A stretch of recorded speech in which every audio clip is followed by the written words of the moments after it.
안녕하십니까. 신의균의 국방TV 시큐리티 뉴스입니다. 자, 오늘은 뉴스가 많아서 시큐리티 뉴스를 두 번 합니다. 그래서 이번 시큐리티 뉴스는 북한 관련한 뉴스인데요. 아주 충격적인 내용들이 있습니다.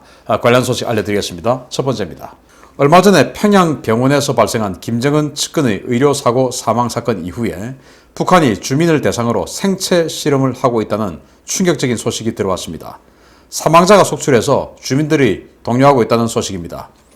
북한의 대표적인 제약사인 용흥제약 공장에서 자체 개발한 영양제 주사를 투여한 북한 주민들이 잇따라 사망했으며 중앙당 차원에서 크게 당황해 조사단을 급파하고 있다고 데일리 NK가 26일 보도했습니다.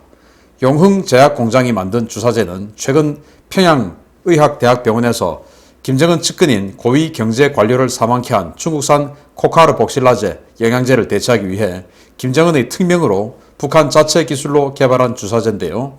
이것을 맞은 주민들 10명 중에 무려 8명이 사망한 것으로 전해졌습니다. 코카르 복실라제는 비타민 유도제로 피로회복 용도로 사용되는 간단한 분자 구조의 주사제인데요. 용흥제약 공장은 이 주사제 샘플을 만들어 평안남도의 양로원에 거주하는 무연고 노인 10여 명에게 이 약을 투여했다가 사망사고를 집단으로 낸 것으로 전해졌습니다. 사고를 낸 용흥제약공장은 김정은도 여러 차례 치하했고 북한 선전 매체 선진제약기술을 가진 모범산업장으로 여러 차례 선전된 곳인데요.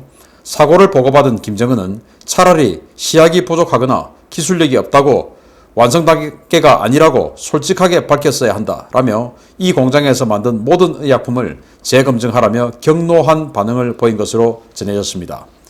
김정은은 중국산 제품에 대한 강한 불신을 드러내며 최근 약품과 의료기기에 대한 국산화 압박을 강화하고 있는데요.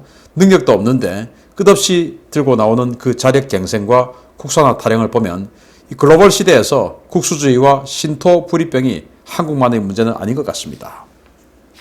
제가 며칠 전에 김정은 측근이 중국산 주사제, 영양제 주사제 맞고 사망했다. 그래서 김정은 완전 빡쳐가지고 이 중국산 의약품 다 치워! 그리고 이거 빨리 우리 국내 개발해!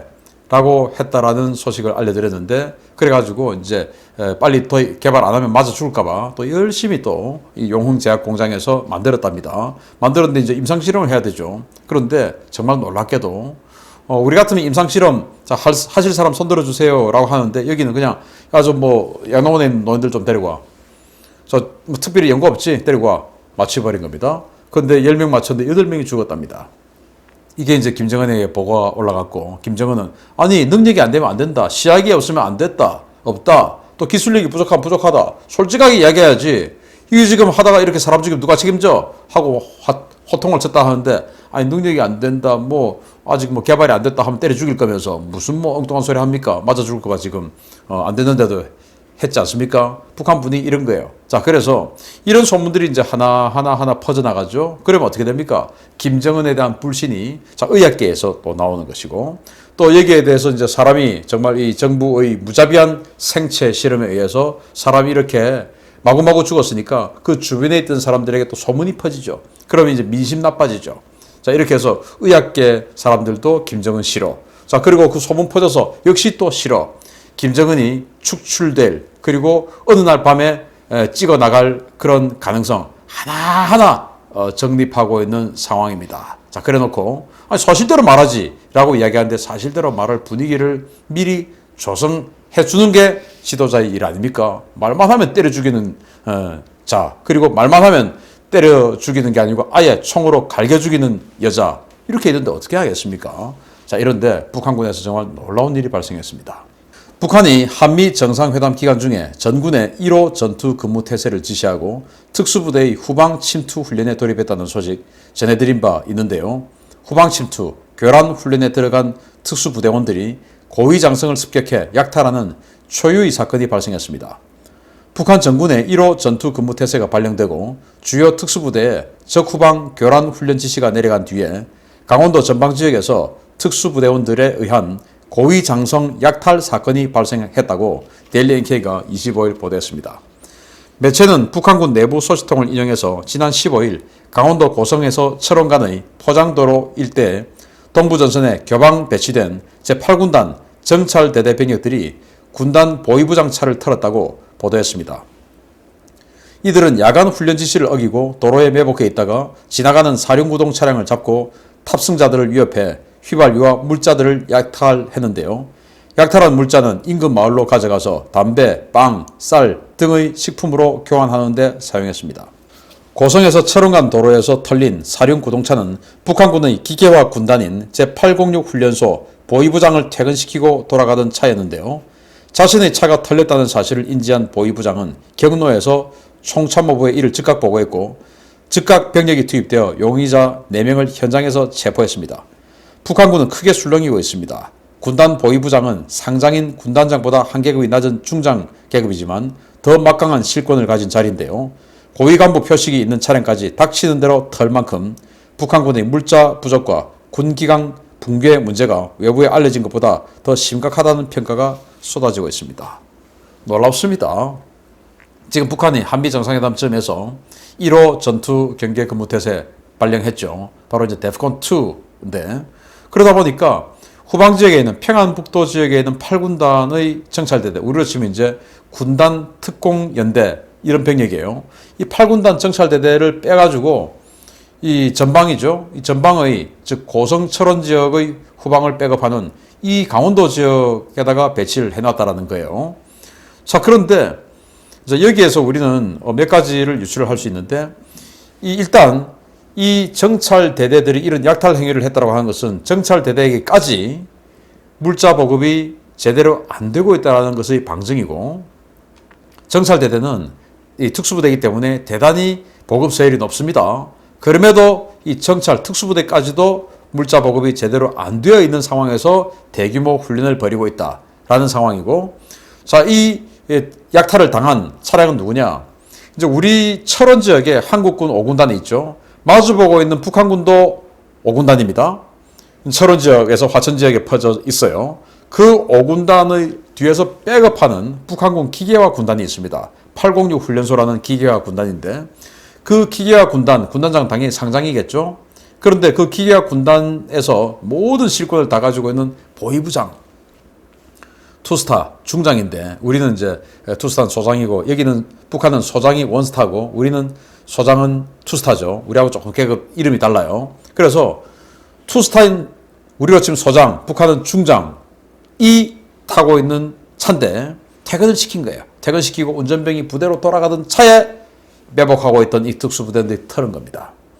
이 장성들 차는 북한군에서는 그 러시아제 우아즈라는 집차를 타는데 이 우아즈가 오면 이건 장군 차인데 라고 해서 숨어야 되는데 이 우아즈 지프가 옴에도 불구하고 잡은 겁니다. 다행히 장군은 없었고 운전병하고 이제 이 부관만 있었겠죠. 그런데 다 털고 이렇게 보냈는데 자, 문제는 이 운전병의 증언에 있습니다. 운전병의 증언에 따르면 이렇습니다. 남조선 군인 줄 알았다. 왜? 복장이 전부 남조선 군대였다. 놀랍지 않습니까? 북한 전방 지역에 이 특수부대들이 우리 한국군 복장을 하고 있다는 겁니다. 그래서 내가 이제 딱 죽었구나. 남조선 특수부대들이 여기까지 들어왔구나. 내가 지금 죽는구나 생각하고 바들바들 떨었답니다. 그리고는 뭐 줄란 대로 다 줄 테니까 목숨만 살려주세요. 라고 하는데 대화를 하다 보니까 이 군인들이 남조선 군인인지 알았는데 북조선어를 쓰더라 이겁니다. 북한 말을. 야, 남조선 특수부대들은 이렇게 우리 북조선 말을 이렇게 연습해서 오구나. 이거 정말 무서운 놈들이구나. 또 이렇게 생각했대요. 그래가지고 원하는 거 막 휘발유까지 다 뺏어 주고는 이제 살아서 왔는데 그리고는 당연히 부대로 도착하자마자 신고했죠. 보위부장에게 신고를 했는데 보위부장은 완전히 열받아가지고 총참모부에 연락하고 총참모부에서 경보병 부대 쫙 풀어가지고 갔더니 세상에 얘들이 그대로 있는 겁니다. 거기에서 계속 매복하고 산적질을 그대로 하고 있는 겁니다. 자, 하나 털었으니까 자, 또 물건 바꿔 와. 또 지나가 또 털자 하고 또 있는 겁니다. 그 야간에. 그러다가 이제 탁 체포가 됐는데 자, 여기에서 이제 우리는 두 가지를 볼 수 있죠. 첫째, 북한군 특수부대가 우리 한국군 복장을 하고 있다. 무서운 이야기입니다. 두 번째, 북한군 특수부대는 굉장히 보급 서열이 높음에도 불구하고 약탈을 할 정도로 이렇게 엉망이다. 그러면 이 북한군 전현 지역에 있는 북한군 전체가 전부 보급 문제가 심각하다라는 것이고 세 번째, 이렇게 장군차를 털 정도로 완전히 기강이 무너져 있고 그냥 한마디로 콩가루 당나라 군대가 되어 있다라는 사실입니다. 그래서 이러한 것들이 이제는 뭐 통제 이런 것들이 제대로 이루어지지 않고 있고 밑으로 내려가면 내려갈수록 완전히 어그러져 있는 그런 군대가 되어 있다라는 것을 알 수가 있고 도저히 북한은 전쟁할 수 있는 그런 군대가 아니다라는 겁니다. 자, 806 훈련소 기계화 부대인데 이 기계화 군단인데 여기에 있는 보위부장은 투스타예요. 우리로 치면 군단 기무대장차입니다. 그런데 우리 한국군의 군단 기무대장은 대령입니다. 그런데 북한은 계급 인플레가 좀 있어가지고 군단 기무대장이 대령이 아니고 즉 보위부장이 투스타, 우리로 치면 소장, 북한은 중장이에요. 이 어마어마한 군단 기무대장 얼마나 무섭습니까? 이 어마어마한 차를 틀 정도로 북한군은 지금 완전히 눈에 뵈는 거 없고 내가 오늘 안 먹으면 내일 죽을 텐데 그게 뭐야? 이런 상황이 되어 있으니까 빨리 이 북한군 또 북한 주민 우리가 해방시켜줘야 되지 않냐라고 생각이 되고 해방시키려면 지금 하고 있는 이 압박, 제재 더욱더 강화해서 빡 쪼아나가면 한 1, 2년이면 무너지지 않을까 생각합니다. 기대합니다. 지금 문재인 정부가 한미정상회담 완전히 말도 안 되는 실패해놓고 돌아와서 거짓말하고 있는데 그거 하나하나 지금 다 까발려지고 있죠. 그래서 정상회담 이후에 대화 없을 겁니다. 곧 북한이 도발할 겁니다. 이제 더욱더 강한 압박 들어갈 겁니다. 북한 무너지는 거 우리 한국의 정부만 바꾸어서 미국하고 확실하게 협력할 수 있는 정부만 들어온다면 통일도 또는 북한의 붕괴도 멀지 않았다는 것을 느껴가고 있습니다. 마치겠습니다. 감사합니다.